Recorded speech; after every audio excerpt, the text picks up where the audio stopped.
పోయొచ్చు బాబా ఏడు కూర్చోరా మే బాబా వాళ్ళు కూర్చుంటే కూర్చొని మనం బాదం బలమే ఇంటికి అమ్మ కూతురు భలే తీరుగా కూర్చోన్నారా ఏం పోయొచ్చు బాబు భలే తీరుగా కూర్చోన్నావే ఏమే మేము కూర్చోనేది నీ కొప్పలా భలే బాధగా అడుగుతున్నావే దాంతో వద్దు నేను గుమ్మనుండు నేను పోమే ఆ పుడతాను చూసి నువ్వెందుకమ్మా అంత కంగారు పడుతున్నావా ఇది పోయి ఏం చేస్తది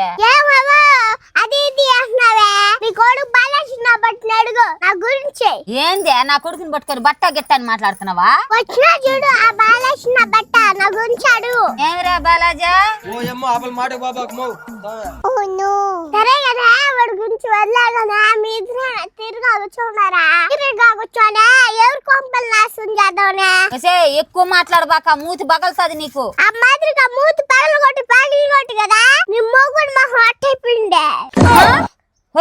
మా అందుకే కదా మా పిల్లల్ని పంపించామని చెప్పినానా నువ్వు కూడా ఇంత కూర్చా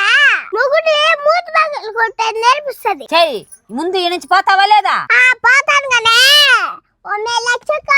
కానీ నా కోడి కనిపించలేదని ఊరంతా తిరుగుతా ఉన్నావు కదా ఆ కోడిని రాత్రిలే కోసుకొని తింటా ఉన్నారు దాని మాటలు నువ్వేను బాకమే ఏ రాత్రి నా కోడి కనిపించలేదే మీ ఇంట్లో చికెన్ వాసన వస్తా అనింది నువ్వే ఎత్తుకొని ఉంటావులే అప్పుడు చెప్పింది నిజమే పని అయిపోయింది అమ్మ బాబాయ్ నా చుట్టూ